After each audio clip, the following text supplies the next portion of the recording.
Hello बच्चों, welcome to my YouTube channel Devika Studies. तो आज हम क्लास 12 केमिस्ट्री के चैप्टर नंबर 6 हेलो एल्केन तथा हेलो एरिन को देखने वाले हैं। तो आज इसमें हमारा टॉपिक है कि हेलो एल्केन के रासायनिक गुण। तो ये टॉपिक बोर्ड एग्जाम के लिए इम्पॉर्टेंट टॉपिक है। तो आज हम देखेंगे हेलो एल्केन के रासायनिक गुण।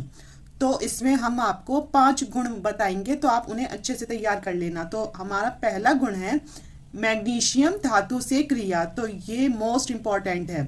इसमें क्या होता है, इसमें होता है कि शुष्क ईथर की उपस्थिति में हेलो एल्केन की क्रिया मैग्नीशियम से कराने पर एल्कील मैग्नीशियम हैलाइड या फिर ग्रिग्नार्ड अभिकर्मक प्राप्त होता है।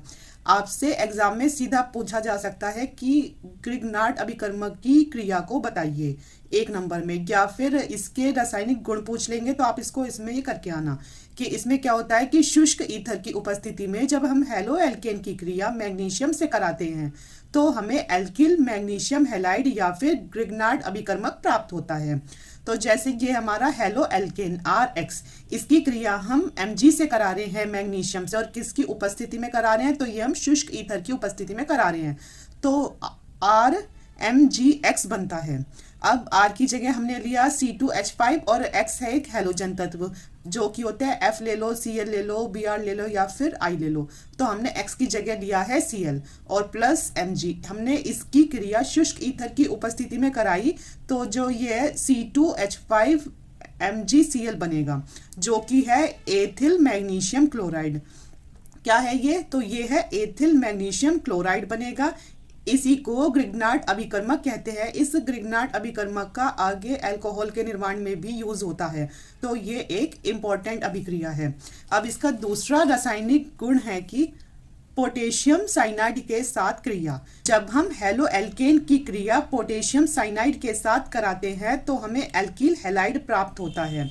तो हेलो एल्केन है RX, इसकी क्रिया किससे कराई, KCN से करा दो तो फिर हमें मिलेगा R किसके साथ कर लेगा, CN के साथ क्रिया कर लेगा तो RCN बन जाएगा। तो ये हो जाएगा हमारा एल्किल हैलाइड।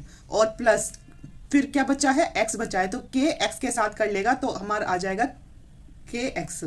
तो ऐसे ही अब हमने R की जगह रखा है C2H5, X की जगह लिया है Cl, तो ये हमारा एथिल क्लोराइड। इसकी क्रिया जब हम KCN से कराते हैं तो हमारा क्या बनता है, RCN। R की जगह होता है C2H5, तो C2H5 किसके साथ हो जाता है, CN के साथ, तो हो जाएगा C2H5CN और प्लस क्या बचा, तो वो बचा हमारा KX। X की जगह हमने क्या लिया है, Cl, तो इसमें हो जाएगा हमारा KCl। इसका नाम क्या है, तो हमें मिलता है एथिल साइनाइड।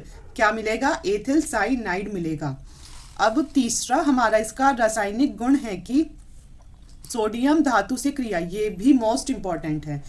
या तो आप इसे ऐसे करके आना या फिर एग्जाम में आपसे डायरेक्ट पूछ लिया जाएगा कि वोल्टेज अभिक्रिया क्या होती है। ठीक है, तो इसका तीसरा रासायनिक गुण है सोडियम धातु से क्रिया। इसमें भी शुष्क ईथर लेते हैं। तो शुष्क ईथर की उपस्थिति में जब हेलो एल्केन के 2 अणु सोडियम धातु से क्रिया करते हैं तो एल्केन प्राप्त होता है। इसे ही वोल्टेज अभिक्रिया कहते हैं। आपको इन अभिक्रियाओं का नाम जरूर याद होना चाहिए क्योंकि आपसे जब डायरेक्ट पूछ लेते हैं तो आप कंफ्यूज हो जाते हो, क्योंकि हमारे केमिस्ट्री में इतनी सारी अभिक्रियाएं हैं कि आप उनमें कंफ्यूज हो जाओगे। तो इसीलिए उन्हें अच्छे से अलग कॉपी में लिख कर रखो। तो जब हम शुष्क ईथर की उपस्थिति में, हमने लिया उपस्थिति किसकी, शुष्क ईथर की उपस्थिति में जब हेलो एल्केन के 2 अणु मतलब RX के 2 अणु, एक RX घेरा एक RX लिख दो या XR लिख लो, एक ही बात है। तो इसके कितने लिए, तो इसके लिए हमने 1 और 2 अणु, ठीक है, कि सोडियम धातु से क्रिया कराते हैं। यहाँ लिया हमने सिर्फ Na लिया अभी तो, ठीक है। तो लेकिन ये 2 कैसे लग गया, क्योंकि यहाँ जो X हैं वो कितने हैं, 2 हैं। तो हमारा क्या बनता है, हमने इसे अलग इसलिए लिया क्योंकि फिर ये बन जाएगा हमारा 2NaX, क्योंकि X कितने हैं, 2 हैं। तो ये 2NaX ही बनेगा और क्या बचेगा, R और R बचेगा, मतलब एथेन बचता है। ठीक है, मतलब एल्केन बचता है। तो ये ही हमारी वोल्टेज अभिक्रिया होती है जिसमें एल्केन बचता है, मतलब एल्केन ही बनता है। तो हमने R की जगह लिया CH3 को, इधर भी R की जगह CH3 को लिया, X हो गया Cl और यहाँ प्लस 2Na। तो इसकी शुष्क ईथर की उपस्थिति में क्रिया कराई तो ये CH3 और CH3 आ गया, मतलब सी कितने 2, एच कितने 6, तो ये क्या बना, तो ये बन गया हमारा एथेन। और क्या बचता है, तो बचता है हमारा 2Na और ये Cl भी कितने 2, तो ये बना हमारा 2NaCl। तो ये हो गई हमारी वुड टच अभिक्रिया जिसमें शुष्क ईथर की उपस्थिति में हेलो एल्केन के 2 अणु सोडियम धातु से क्रिया करके एल्केन बनाते हैं।